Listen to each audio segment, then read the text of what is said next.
Give, Recognize, Implement Time podcast. I am really excited for today's episode because I have a friend of mine coming on board. We're going to talk about mentalities and a lot of mentalities that are really kind of close to our hearts and relate to people who are a little bit maybe introverted or have an introverted side. So I'm very excited to have Sara Lewis on board with us. And Sara, if you would be so kind, would you please introduce yourself to our listeners? Absolutely. Thank you for having me. I am Sara Lewis. I am a natural born introvert and a former personal trainer who is now evolving into a business coach for introverted small business owners. So I help introverted entrepreneurs and small business owners put themselves out there, market successfully, and consistently make more sales. Yeah, I love it. I love it. And I think it's a very needed niche as well. And as we've talked about in the past, and actually a great example literally came up last night where, sometimes while I really enjoy talking to people, and I think that I have definitely an extroverted side, that introvert works out, or excuse me, wins over. And he's like, I'm just kind of tapped out and I don't necessarily want to deal with anyone right now. And I'm curious to see, right, if you find that maybe as a common trend amongst the people you work with and what helps to maybe overcome that mentality for folks. Yeah, so I think the first thing is understanding the difference between shyness and introversion. They're actually two separate things. So I learned this in the book Quiet by Susan Cain. So if you're an introvert and you've never read that book, I highly recommend it. But she says in that book that they're actually two separate things. So introverts who are not shy can go out, have conversations, like totally seem like extroverts, but still need to protect their energy. So after they do all that, after they've been on stage, quote unquote, then they do need to have non-people time, like alone Yeah. time and downtime to build their energy reserves back up. So yeah, I think a lot of people assume that introverts don't want to talk or don't even want to be out, but I know plenty of introverts who are super social, but then like yeah, again, just need like okay, I'm done peopling for the next 24 hours. Yeah, I love that term, peopling. That's a really good term. It's a really great distinction. What else? I'm curious. Helps maybe understand that distinction between shyness and introversion. I think just one of the key definitions of being an introvert is where you get your energy from. And and if you try to assume anything else about an introvert, you're probably going to be wrong.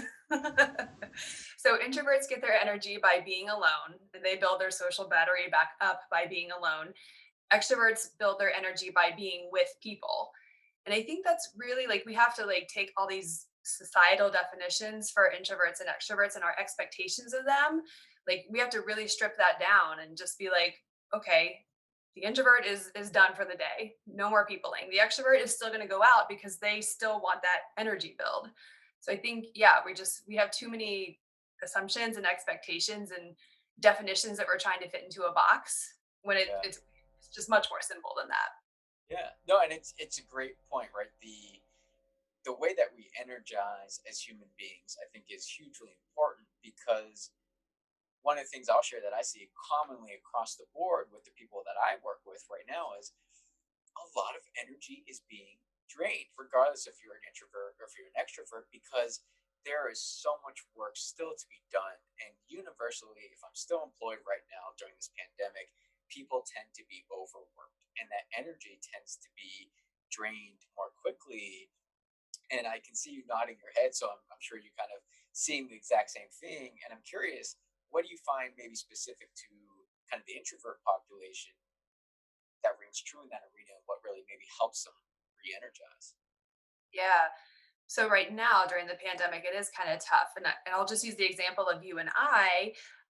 You don't have kids. So I feel like you're probably thriving right now because you're getting a lot of quiet time or a lot more than normal. And so you're thriving. However, I have a daughter and she's home all the time Yeah, and I don't get any alone time. So I wouldn't say that I'm thriving. I'm surviving right now. yeah, And I think that's the big difference is, um, yeah, like, so some introverts right now are thriving, and some are like, "Oh gosh, like, I'm not getting any alone time, so I'm struggling." It's, and it's a very fair point, and I think it's also something that may resonate with a lot of folks who are listening in that maybe don't have kids but have coworkers or direct reports that do have kids, and helping bridging that understanding of right now, if your child, say, is not going to school, physically, I mean, and maybe they're Right. doing it online, or maybe they're of the age where they're not in school.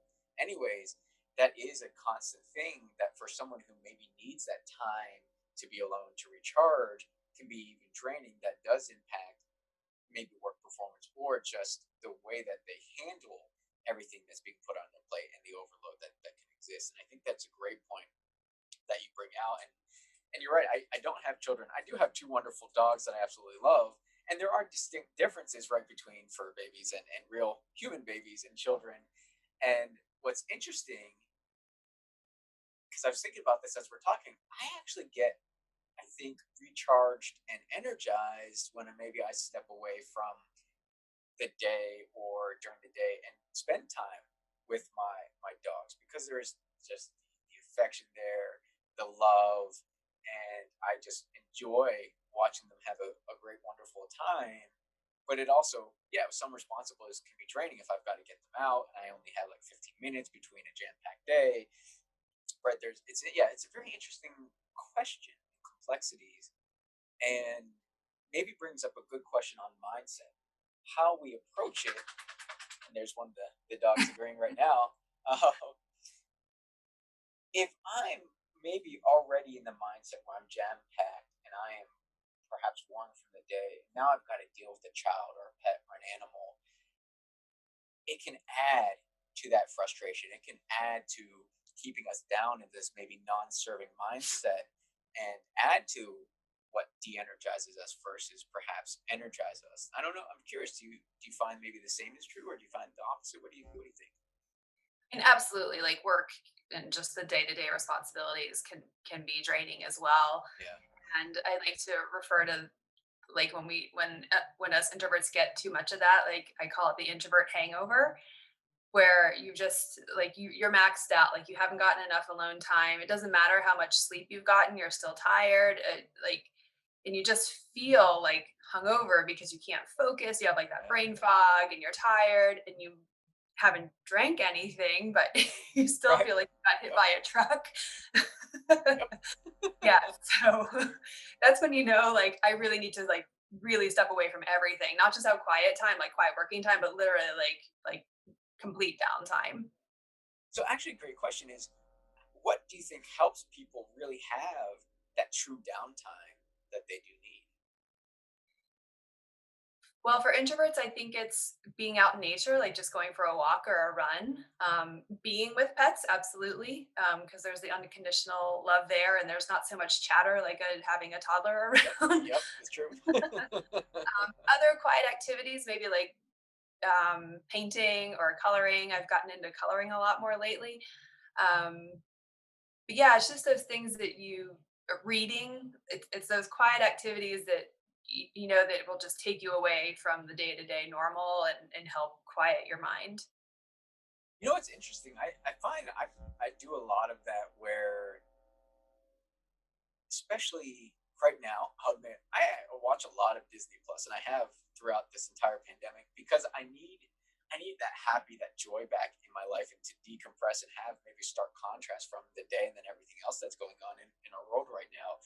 So Yep. I'm really resonating with what you're talking about, and I find maybe some of my true downtime is watching The Rocketeer, like I did recently. That's a great movie from when I was a younger kid, and Yep. I think there's a lot of truth in finding solace, that having some of that time to recharge and really doing something that you actually truly enjoy, that makes you happy and interjects more of that inherently into the day than maybe being in a situation which isn't conducive to that. Yeah, for sure.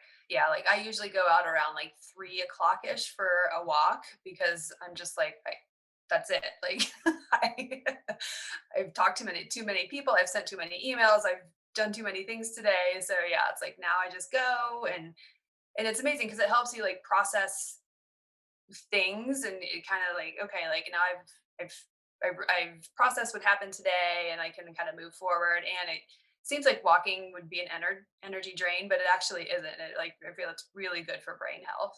Yeah. No, absolutely. And actually, I'm curious.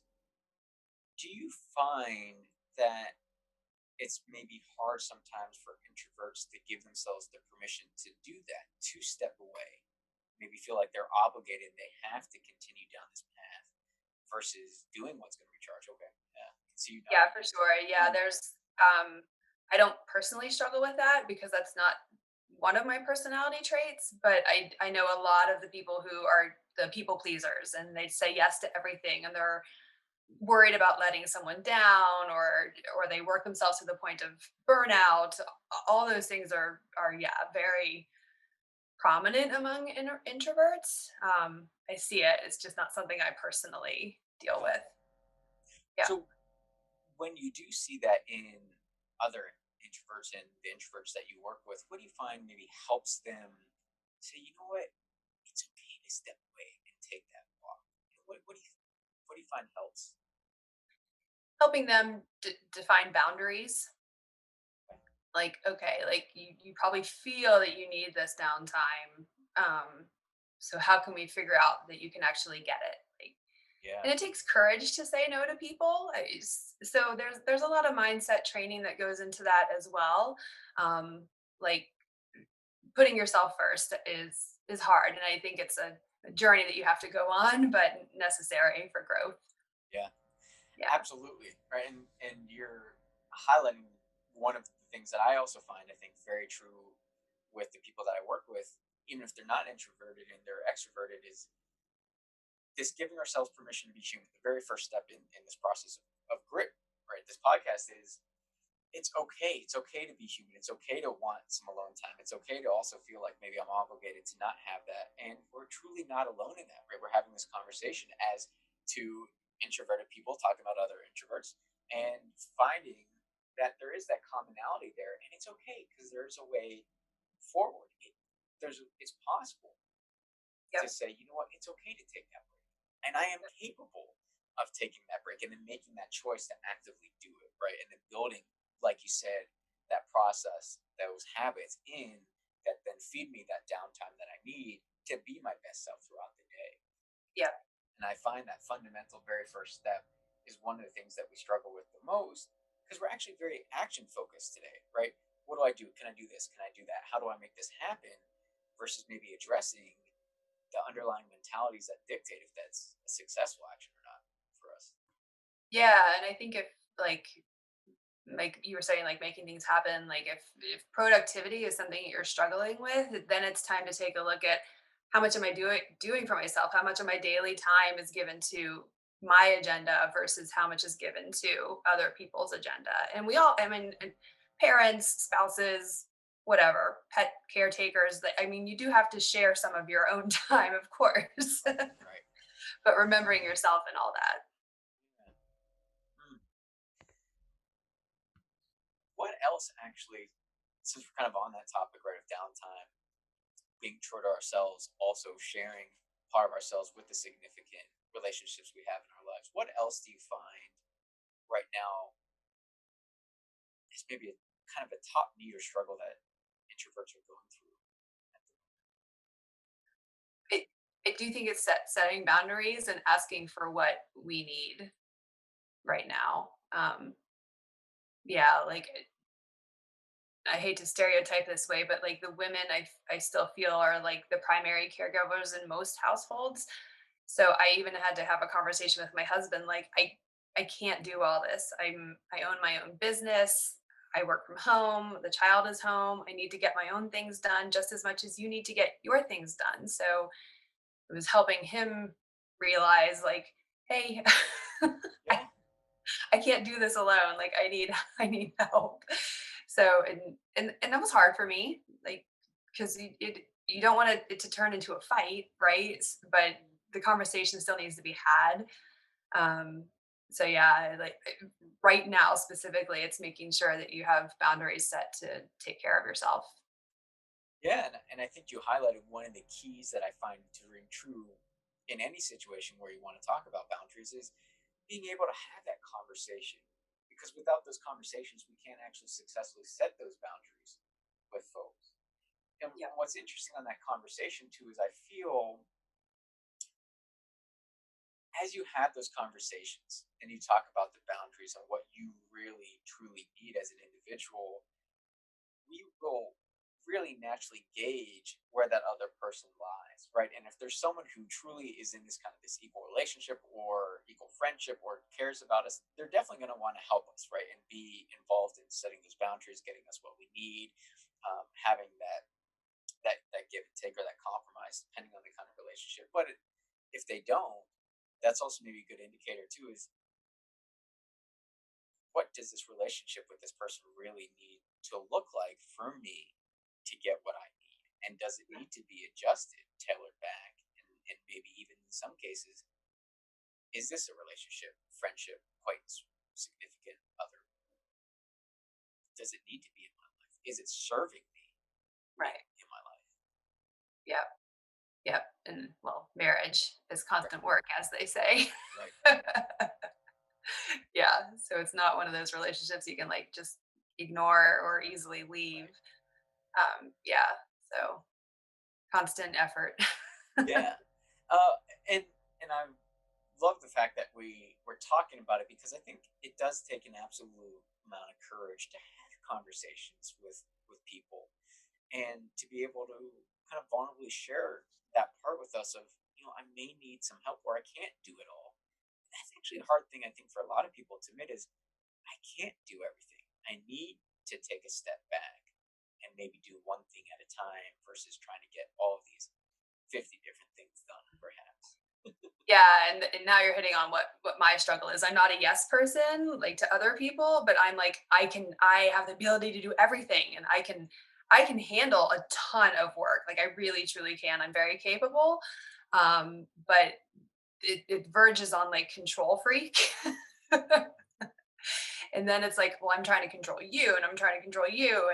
And so that's I think that's been one of my biggest lessons during this pandemic is I mean, I kind of always knew like you can't control other people, but it really came to the forefront when I was like really trying to control every little thing that my daughter did and like we struggled and I had to work through that and I'm like okay, let it go. Like let the reins go a little bit more. Like she can have a snack at 2:30 instead of 3. Like, like Right. that's been my big lesson, I think, as far as how to handle myself Yeah. during these hard times. Yeah. But it's a brilliant point because you're absolutely right. Like we can control ourselves, right? We are in our control. We can't control somebody else. They are their own distinct human being, Yeah. but we can control how they influence us and then vice versa, how we influence them or best set ourselves up to influence whether say she chooses to have a snack at 3 or 2:30 or if she's legitimately really hungry at 2:30 then right it'd be maybe that's what's best and accepting that too right and understanding where maybe that boundary lies and how to best integrate with that person and communicate with that person Hmm. to alleviate maybe the stress and tension that that relationship could create if I am like you said trying to control it. Yeah. Yeah. And communicating with she's 6, but yeah, with someone who doesn't have all that Right. mental development is tough. It's For tough. sure. Yeah. um I mean, just as a quick aside, I'll say like I probably find myself having the exact same conversation with my dogs all the time, right? Because their mentality is like capped at what a 2 year old or let's say I think is about the estimate, and Yeah. I have to remind myself all the time. And actually, this is a great trick I think for folks out there is I have to remind myself that they don't necessarily understand that dogs don't beat cars and there's a reason why they're on a harness and I have a leash. They don't necessarily know the dangers of our world and when they're maybe starting to drift say off the sidewalk in the street when we're walking I have to have that conversation with myself, like, and I have to have that conversation with them too. And I have to say, because it's, well, I guess I'll say my first initial reaction is like, hey, look, no street, right? You got to get out of the street. You got to come on the sidewalk, kiddo. Come on, come to the left. And then I've got to say to myself, well, look, they don't understand, because it helps me control what could be rising frustration of, again, she's pulling into the street. Why do we have to have this conversation over and over again? They don't understand, right? And that's okay. That's who they are. And it helps me actually in that moment alleviate stress and tension and frustration that can happen, and controlling myself and recognizing that, my dogs do influence me in certain ways. And I know if I get frustrated, my nose is going to get all bent out of sorts, and that's not going to help me later in the day should I have to talk to somebody. So controlling their influence. So Yeah. sorry about that little tangent, but you sparked something I think very real in No, me. I mean, we all have triggers and Yeah, we know like if this person or this whoever does this, like it's maybe going to go south. So let's see how we can right, keep it going east west. right. And it's because we always have that choice in there of, I can let, and I like to coin things instead of positive or negative, or as you just called, like maybe, south, let's keep it going east west. I like to use the term serving and non-serving. And I know we can easily let that non-serving just consume us. That Yeah. anger, that frustration, that draining energy. But we always do have that choice. And that's the beauty of being a human being, is when I recognize maybe some of that south is bubbling up, I have that choice to acknowledge, you know what, it is coming up, but that's okay, because I can actively choose what is going to help serve me, keep me going east west, right? Keep me flat, even keeled, level. And and that choice is always up to me. It's hard Yeah. to see sometimes, but it is. It's always there for us to make that choice. Yeah. Yeah. And I mean, we're all going to have our reactions to things, but it's finding like, okay, I've had my reaction. Now, how am I going to adjust or pivot or reframe this situation? Because a lot of times it's a reaction, a negative reaction to someone else. And we're Yeah, like for me, I'm like, I should be able to control that so that I don't have to feel this way when really it's like, but I can't control that. yeah, So yeah, so but I can control me. So now I have to, yeah, work on the reframe. It's like, okay, you're allowed to have your reaction. Everybody has a reaction, but now for it to serve you, how can you reframe it? yeah. And that's a great point. So, what do you find? Maybe if you're willing to share about you or the people that you work with, what do you think really helps create that reframe for people? Having a coach. I It's fair. It's a fair point. think everybody should have a coach. I mean, um, like when I was having these issues with my daughter, I did reach out to a parenting specialist who like gave me a lot of tips and it was like all these back and forth emails and then finally her last one was like, I mean she didn't say this but it was somehow stated like this is you, not her. Like, you need to work on this. Oh, yeah, you're probably right. Like, Yeah. um, but yeah, like I think we get so like bogged down by our thoughts and overthinking is a big trait, for introverts that having conversations with other people, like third parties, a coach is a great example, but really anyone, like maybe a grandparent or friend, whoever, um, can help us maybe see the other side of the story.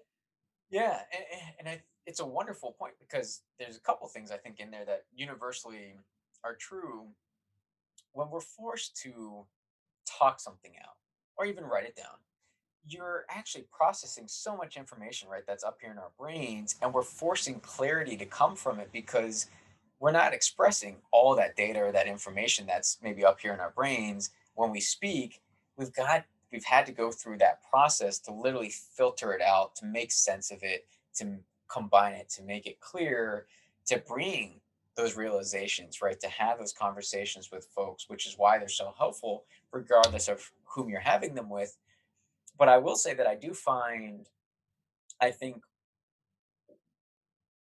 whatever person you choose to have that conversation with, I think one big factor that really does help is if they're a unbiased party, meaning that really, like a coach, their only agenda in this conversation really is helping you.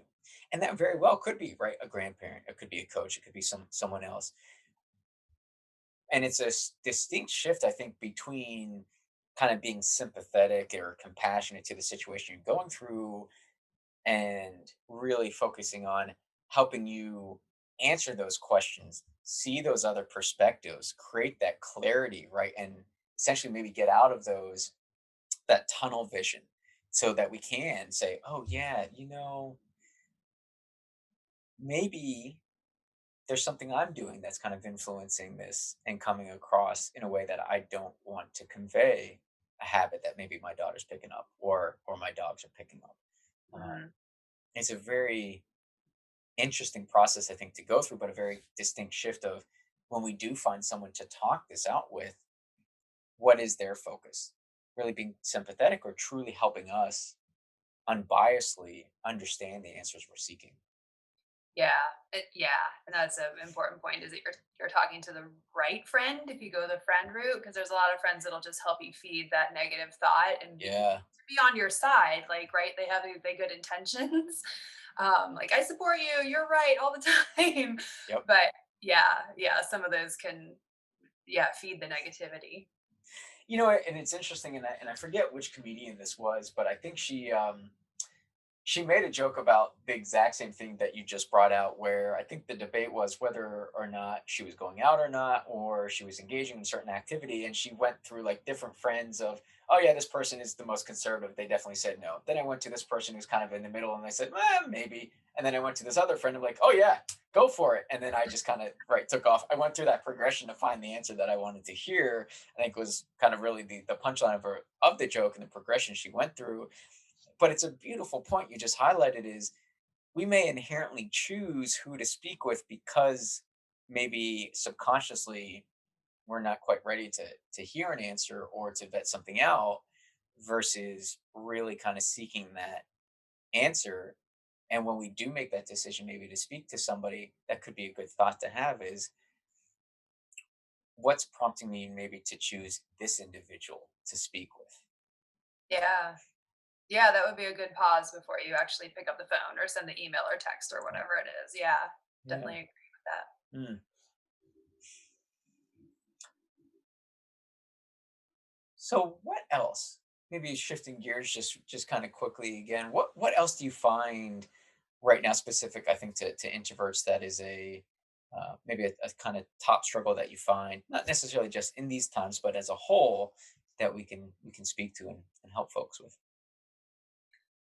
So in referencing to another book I read recently, I think it was just released this year actually. It's called Personality Isn't Permanent Okay. by Benjamin Hardy.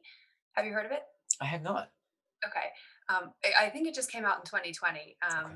I read it, and what I loved about it is that he says that you have the ability to change. Mm, And I think those of us who really identify as introverts are like, I'm an introvert, so I don't do XYZ. I don't appear on video. I don't speak on stages.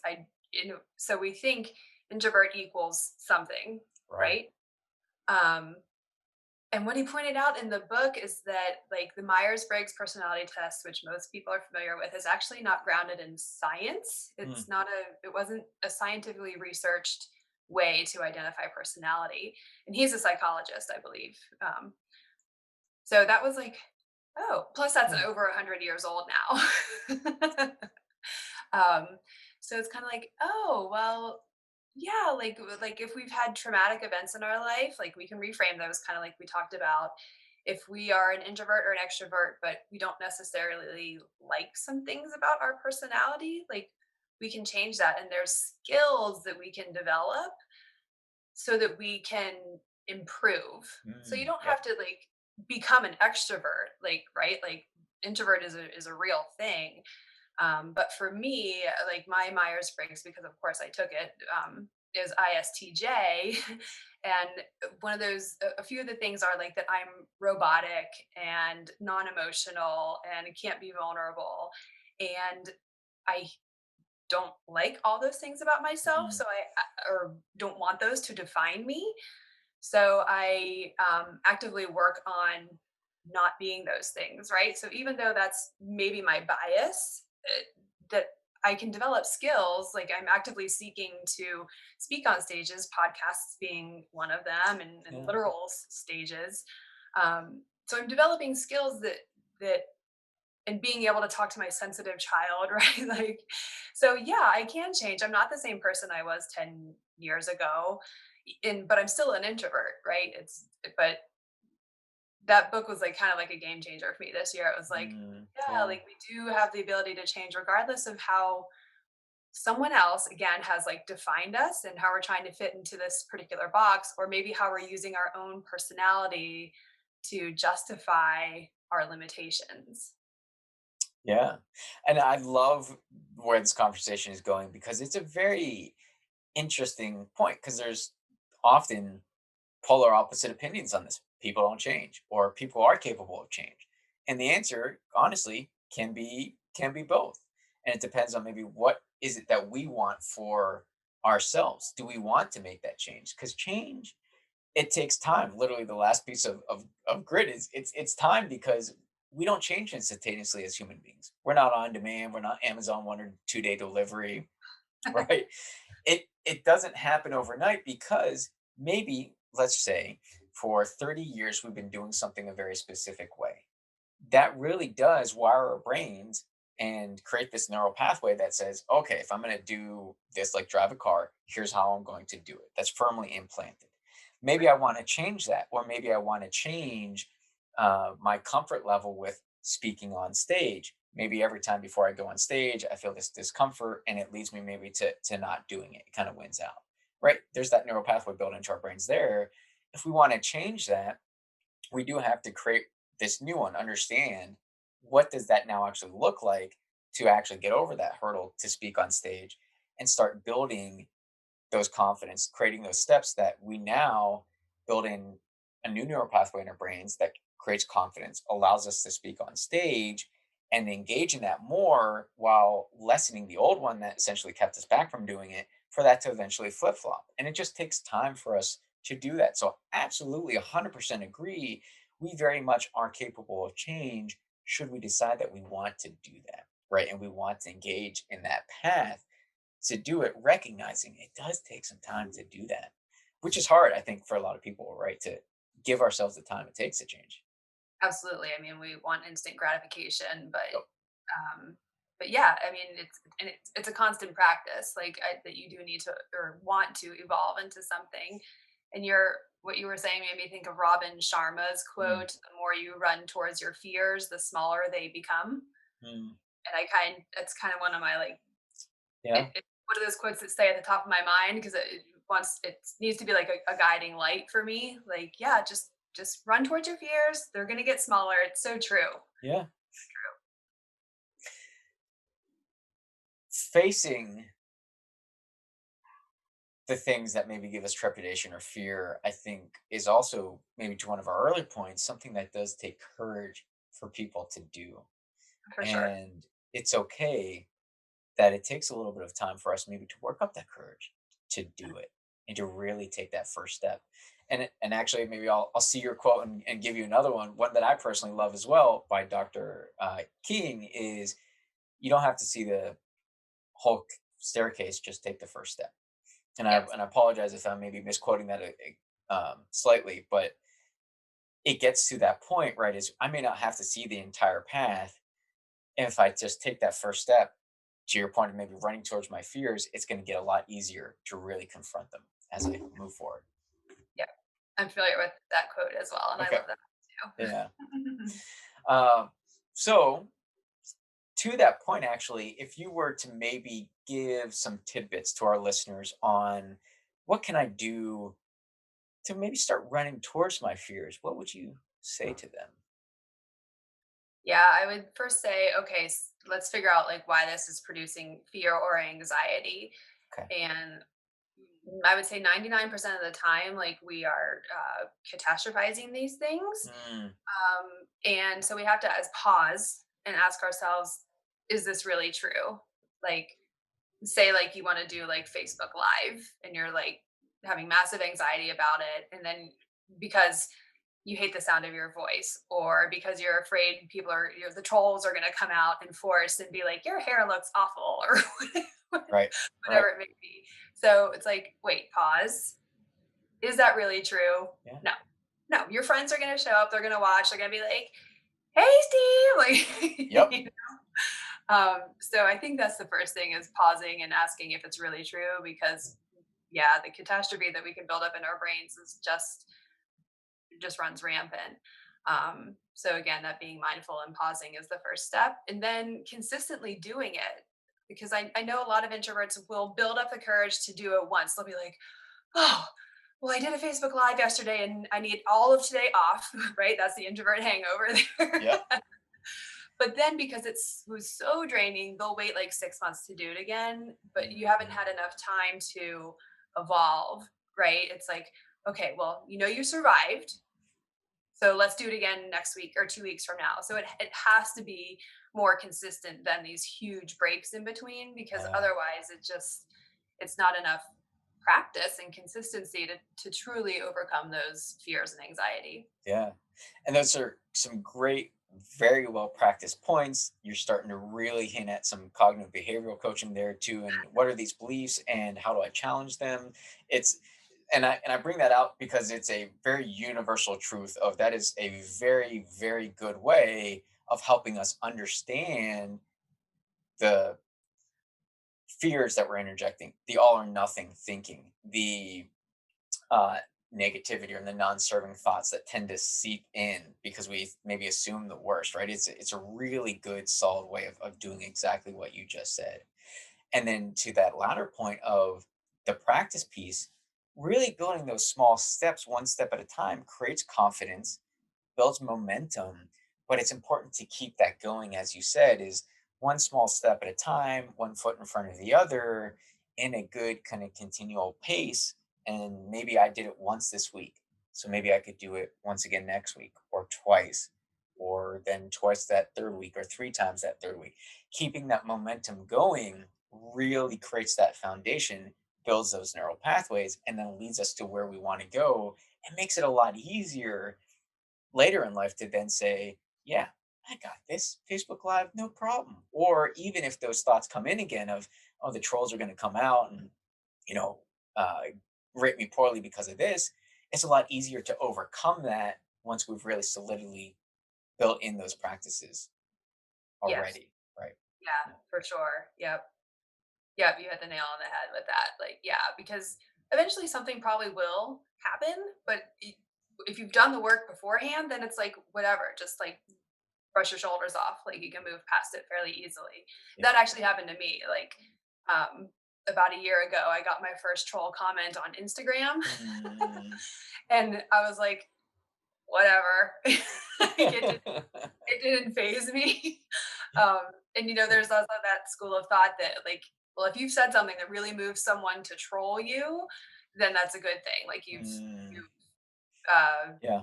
not been polarizing, but like you've stood your ground or you've stated your beliefs, which is a good thing. Like you Yeah. because I had a tendency to be like very vanilla early on because I didn't want to offend anyone.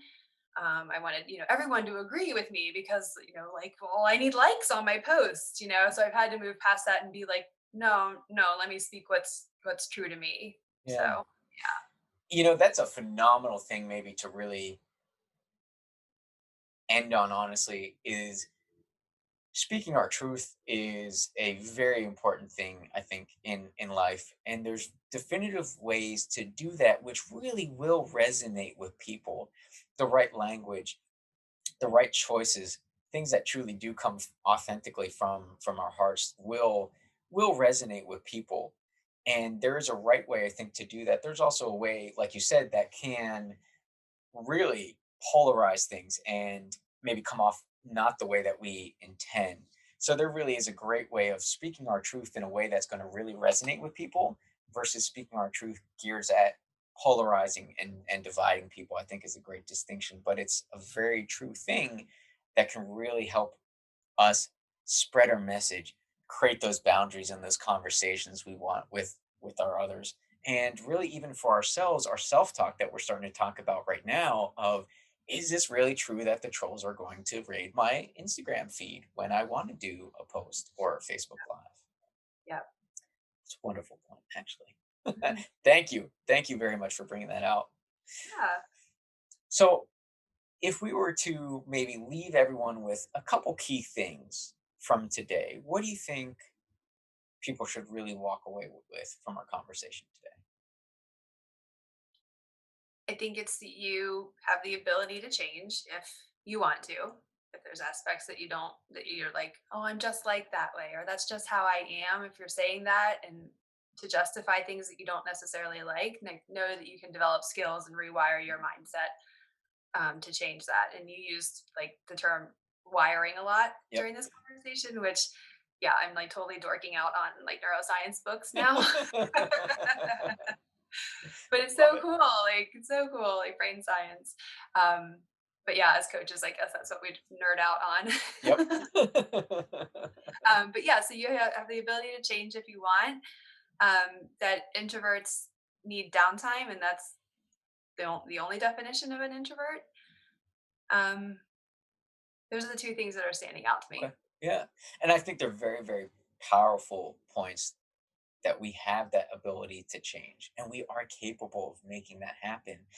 And it's okay to be us. It's okay to be introverted. It's okay to be extroverted because Yep, there is a way to really be the best us and to help us get the support we need from the people around us and really maximize our environments to make that happen, for sure. especially during these challenging times that we're going through right now in the pandemic. Yep, for sure. Love it. And I really appreciate you coming on. And I want to make sure that people can also reach out to you and find you as well. So would you kindly share how people can do that for you? Yes. My website is introvertsemerge.com. And that's basically my handle for all my social media channels. So Facebook and Instagram are both at Introverts Emerge. I have a YouTube channel, which I don't know, that has a very super long URL, but I'm out there Okay. in the social world, and I have. You know, if you go to my website again, introvertsemerge.com, there's ways that you can sign up for my email list, all there. Okay. Great. Thank you so much, Sarah, for sharing that. I hope you guys all caught that the contact information. If you have trouble getting a hold of Sarah, please let me know. We can make sure that we get you her contact information in addition to that. So thank you, thank you, thank you truly for being here. And until the next time, everyone, be the movement in your life.